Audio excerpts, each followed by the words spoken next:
Hello anime fans, welcome back to my channel where I recap the most recent and popular anime series. Today we'll be looking into the anime known as Skeleton Knight from Another World. This series has everything from epic fights to surprise plot twists. So sit back, relax, and enjoy the recap. And while you're here, don't forget to hit that subscribe button and turn on notifications so you never miss an update. Also, be sure to give this video a like if you enjoy it. It really helps support the channel. Now, without further ado, let's get started. The anime begins with a young girl named Lauren and her maid Rita being kidnapped by bandits. They are saved by a powerful armored knight named Ark, who mysteriously finds himself inside the body of his gaming character after falling asleep. Ark realizes he can use all his gaming skills in this new world, making him feel super strong. Hungry and penniless, Ark uses his magical abilities to teleport to a nearby town named Louvierte. He hides his skeletal face by wearing a helmet since he has chosen a skeleton avatar in the game. Ark attempts to obtain a mercenary guild license, but is told he needs to prove himself by subduing a beast, monster, or bandit. During his adventures to find the needed monsters, Ark comes across a noble lady and her maid under attack by bandits.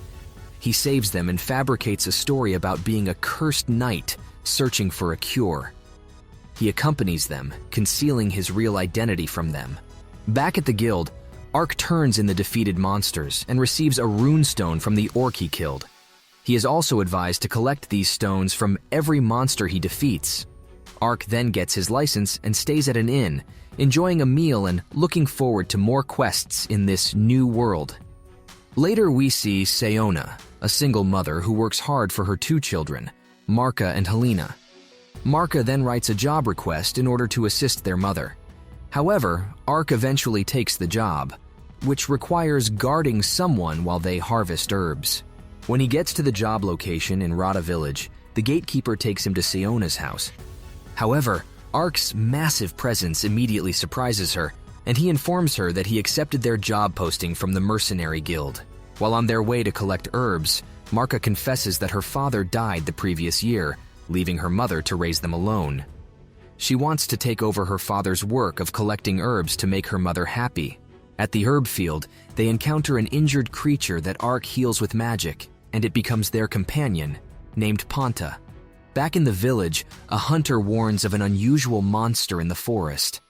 When Sayona returns, she learns that Marka went to the forest with Ark. Meanwhile, Ark and Marka encounter a dangerous giant basilisk, and Ark uses his skills and the holy shield of Teutates to protect Marka and defeat the monster. They keep the basilisk's defeat a secret and return to the village with a slain fanged owl as a gift to the community. Ark tans the boar's hide for Marka and distributes the flesh among the locals. When Sayona reunites with Marka, Ark apologizes for letting her daughter go into the wilderness alone. Later, Ark and Panta prepare to leave, and Helena gives Ark a flower circlet as a parting gift. Elsewhere, in the forest, a group of warriors slaughters their own giant basilisk, and their leader is astonished to hear of a single individual who managed to do the same. Meanwhile, Ark relaxes in his chamber with Panta and considers embarking on a more difficult mission the next day. In the forest, Ariani, a dark elf who desires more power, is thinking about how the elf and human pact was a joke when she encounters Ark exiting a tunnel with Panta on his shoulder, mistaking him for a bandit.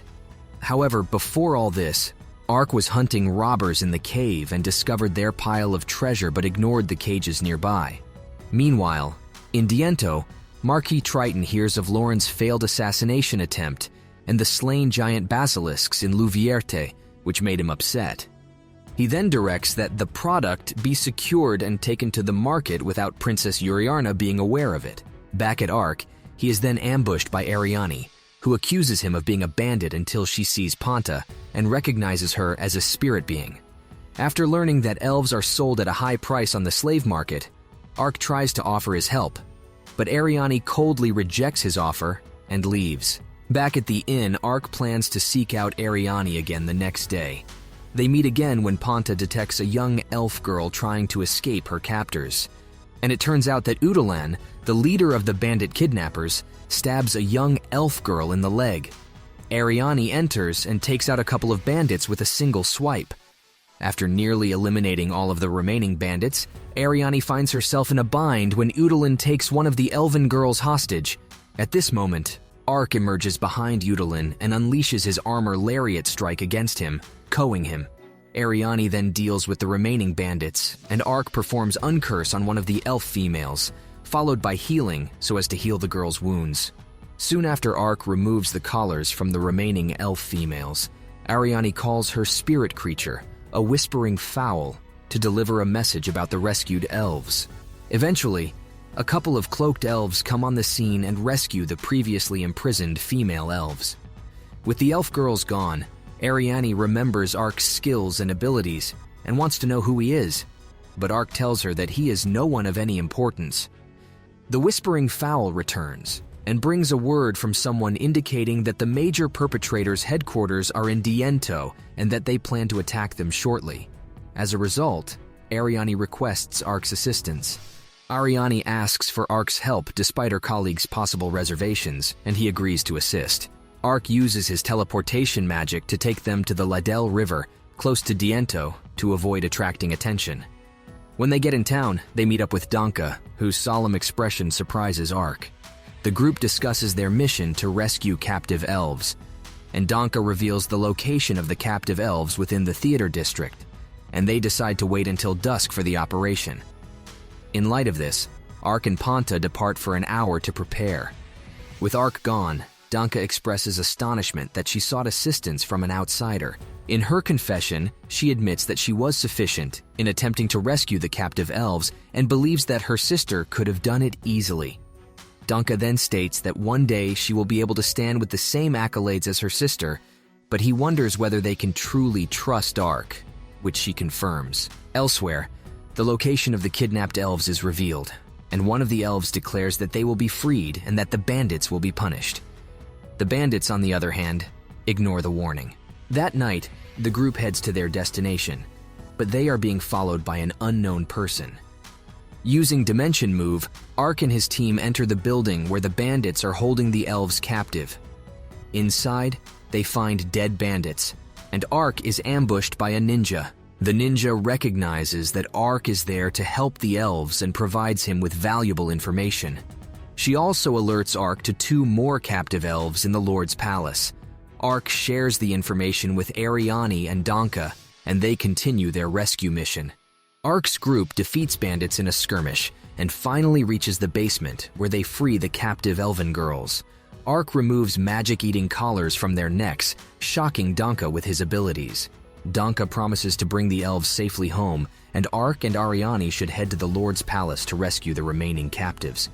Ark then used Dimension Move to get to the Lord's Palace. The ninja, followed by another ninja, stood nearby and said that they'd meet again sometime. Soon, Ark and Ariani infiltrate Triton's mansion to rescue the captive elves, confronting Triton and Udalin. Ariani incapacitates Triton while Ark discovers a hidden chamber filled with gold. They trigger bombs across the estate, teleporting to safety. Ariani invites Ark to join her in the Elven Realms, where more elves are held hostage. Ark reveals his true face and backstory to Ariani, explaining that he suffers from a curse. Ariani promises he will be welcomed among the elves, and they form a partnership. Sometime later, in Olaf, King Carlin and his children discuss Triton's illegal activities involving the sale of elves to eastern countries. Princess Uriarna is then sent to Limbolt to resolve the situation. As Ark and the group travel through a forest, they camp, and Ariani spends time with Panta. Meanwhile, in Olav, Uriarna expresses her concerns about her brother's involvement in the elf trade event to her maid Ferna. Ark and Ariani, on the other hand, eventually arrive at Lalatoya. Upon arriving at Lalatoya, Ariani requests that she be allowed passage inside and be granted an audience with the elder. The gate to the village opens, and Ariani asks that Ark wait there for her until she returns.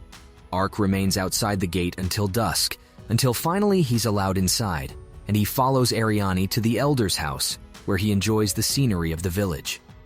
At the elder's home, Ark and Ariani are met by the elder, Dylan, and his wife, Glennis, both of whom are Ariani's parents. Dillian thanks Ark for his help, but also rebukes Ariani for attacking Triton's manor. Ark explains the situation to Dillion, who decides to inform other elders about the uncovered trafficking contract. The next day, Ark trains with Glennis and is overwhelmed by her skill. Meanwhile, Ariane and her father, Dylan, attend a meeting with the elders to discuss the violation of the treaty regarding the enslavement of elves. The elders decide to observe the Rodin Kingdom's reaction to the attack on Triton's Manor. Ark finishes his training with Glennis and later learns from Dylan that he will be hired to hunt down those involved in the contract and free captive elves. Dylan offers information on how to break Ark's curse as part of his reward. He tells Ark about a magical spring near Lord Crown that can remove curses, but warns of the dangers from the Dragon Lord and spirit animals in the area.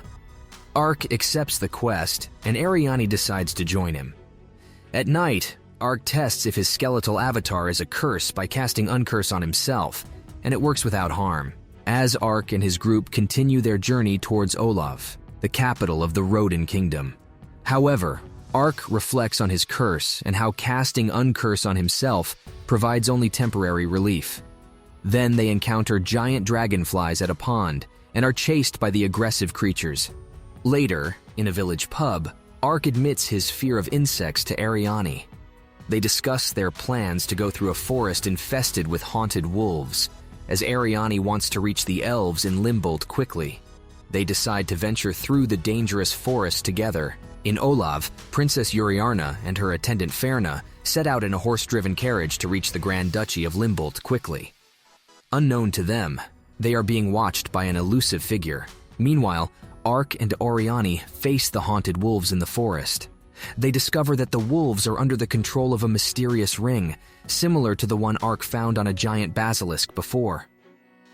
Ark manages to remove the ring from the pack leader, freeing the wolves from its control. As Ark and Ariane were resting, Uriarna's carriage came under attack, and both Uriarna and Ferna were slain by one of 6 hooded assailants, with one of their guards revealed to be an accomplice. Just then, Ponta, followed by Ark, arrive at the scene and fend off the attackers, with the haunted wolves from before also joining the fray. Ark uses his magic to revive Uriarna, Ferna, and some of the guards, earning the princess's gratitude. Uriarna then proclaims Ark's actions as an act of God to her remaining guards. Ark and Ariane continue their journey and arrive in Olav, where they witness a fight between a young lady and 3 men. The young lady turns out to be the ninja girl from before. Ark and his group talk to Kiyomi, a member of the Jinshin clan's ninjas, who seeks their help to rescue her enslaved comrades. Ariane decides to assist Kiyomi on her quest to rescue the enslaved beast people. Meanwhile, in the royal castle, Prince Dakaris learns that the haunted wolves no longer obey orders, and he suspects that Princess Uriarna might still be alive. Ark and the group arrive at the Etsat market, the largest slave market in Olav. Kiyomi explains that her village's founder, Hans, was once a spy for the Revlon Empire, which later took in underprivileged beastmen and trained them. They plan to attack the market and other slave markets in Olav that night. Kiyomi reveals that Hans could use space-time ninjutsu, which excites Ark, as he too has teleportation magic. Ark and Ariane prepare for the assault, and later meet Kiyomi and her companion, Gomon. They divide into 2 teams to attack the front and back of the market. Ark and Gomon successfully break through the back gate and fight off the guards using their powerful spells. In the process, they accidentally create a cumulative effect that affects the entire area. On the other side, Kiyomi and Ariane manage to get past the front gate and head towards the market. In the meantime, Ark and his group successfully attack the Etsat market and 4 other slave markets in Olav, freeing the enslaved beast people. Kiyomi, Gomon, and Ariane work together to defeat the guards and liberate the slaves. However, they discover a pile of dead bodies of sick and injured slaves who were disposed of. Ark and Gomon also assist in the operation and take care of the reinforcements that arrive. They manage to rescue the injured and teleport the slaves to safety, after which Kiyomi vows to become stronger after witnessing this tragedy. Meanwhile, Prince Dakaris is assassinated by Cetrion, who is working with Prince Sect to take control of the throne. Sect is pleased with the news of Dakaris' death and spreads false information about Princess Uriarna's demise, claiming that he is now the sole heir to the throne. Ark's group returns to Olaf and plans to head to the Holy Revlon Empire, where the remaining elven slaves are held. During their journey, Uriarna, who is believed to be dead, arrives at her sister Seriarna's castle in the Grand Duchy of Limbold. She chooses not to reveal her survival to their father and plans to continue her mission to speak with the elves. Back to Ark's group. Ariani sends a message to Danka through a whisper bird, updating her on their progress and plans to head to the Holy Revlon Empire to rescue the remaining elven slaves. On their way there, Ark reflects on Ariani's change in attitude and ponders the adventures that await them in the Empire. Meanwhile, in the imperial capital of the Holy Roman Empire, Emperor Domitianus learns of the death of Decares from his chancellor Velmoas. Although pleased by the news that Uriarna is dead, Velmoas informs Domitianus that the rings they provided to Decares were broken and that a third person is involved in killing the princess. Domitianus speculates that Sect was the likely one to do it and asks about Fumba's progress in bringing Olav to ruin. Velmoas happily announces that his progress is coming along smoothly. Elsewhere, a worm-like monster with a ring attached to it kills a flying creature, as Fumba himself observes from a safe location. On their way, Ark and his group encounter sand wyverns in a barren wasteland, causing the Whisperbird to be too afraid to fly and deliver a message to Danka. Ark casts a spell to disperse the wyverns, but it accidentally affects his group as well. They reach a town where they meet an elf monster researcher named Karsi Held, who requests their help with his research on monsters in exchange for a map of the Revlon Empire and a bestiary. Ariani is initially reluctant, but Ark convinces her to accept the deal. After a night of drinking, Ariani wakes up with a hangover and mistakes Ark for a skeleton. They then set off with Karsi to catch a sandworm, but things go awry when the worm proves to be larger than expected and attacks them. Ark saves Ariani and they manage to knock out the sandworm and retrieve a ring attached to it. After successfully completing the task, they return to the town and receive their reward from Karsi. Ariani questions Karsi about why he, as an elf, lives among humans. Karsi explains that he loves humans and hopes for a time when elves and humans can coexist peacefully. He shares a story about a loving human-elf couple in Lambert Town, which surprises and astonishes Ariani. Karsi assures her that the relationship between the couple is genuine and that they aim to improve the relationships between elves and humans. Ark and Ariani then continue their journey and discuss the possibility of coexisting between humans and elves. Meanwhile, Fumba shows an unnamed man from Revlon the monster he plans to use for his next attack and feeds one of his women to it, making the man sick. Ark and his group arrive at the border town of Kasek in the Revlon Empire, where they try to gather information about the captured elves. They learn of mysterious disappearances in the town but still have no word on the elves' whereabouts. While in town, they encounter a woman being confronted by 3 men, and Ark intervenes to help her. Ariani arrives and, with her intimidating presence, scares the woman away.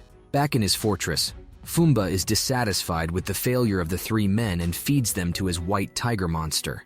Ark and the group then proceed to infiltrate the fortress, where they discover an underground space filled with jail cells and a foul smell. Fumba appears and possesses Ariani, making her attack Ark. In an attempt to break the possession, Ark tries to cast Uncurse on Ariani but is unsuccessful. Ariani has a dream where her sister Even encourages her to become stronger to protect the captured elves. In reality, Ark realizes that Ariani is being possessed by an imp and removes it using fire magic. Fumba reveals himself as a monster sorcerer and summons a white tiger monster to fight Ark. However, Ark easily defeats the monster and confronts Fumba about the captured elves. Fumba admits that some of the elves were sent for magical experiments, while others were used for his amusement. Just as Fumba summons more monsters, Kiyomi arrives with her companions and helps Ark and Ariani. They manage to rescue Ariani and confront Fumba, who reveals that his masterpiece, a Hydra, is on the loose. Ark and the group face off against the Hydra that emerged from the fortress. Fumba, watching the battle, takes pleasure in the chaos caused by the Hydra. However, Ark, Kiyomi, and Ariane survive the attack thanks to Ark's shield magic. Ariane, still under the influence of the trance caused by Fumba's possession, is calm but enraged when she hears about what happened to the captured elves. Ark decides to go after the Hydra that is heading for Kasek, while Kiyomi and Ariane go to confront Fumba. The Hydra approaches Kasek, and the city guards prepare for an evacuation. Ark engages the Hydra in a fierce battle using his skills and magic to fight against its multiple heads. He summons Ifrit to aid him in the fight. Meanwhile, Chiome, Ariane, and Ponta confront Fumba, and after a brief battle, Ariane incinerates him with her flame sword. The group reunites, and they receive news from Danka that Princess Uriarna has met with an elven elder, Fangus, to settle matters between their kingdoms. Princess Sect and Dakaris are revealed to be conspirators with the Revlon Empire. After the battle, Ark unintentionally reveals his face to Kiyomi, and they discuss his condition. They decide to head to Lalatoya, with Ariane guiding Ark to Lord Crown, and Ark expresses his excitement to see Kiyomi's hometown. In the Revlon Empire, Domitianus learns of the Hydra's defeat, but shows no concern for its loss. The episode ends with Ark's group continuing their journey. Thank you for watching this recap. If you enjoyed this video, be sure to hit that like button, and don't forget to subscribe to our channel for more anime recaps. We have tons of other recaps and discussions on other anime, so be sure to watch them all to remain up to date. Until next time, take care and happy watching.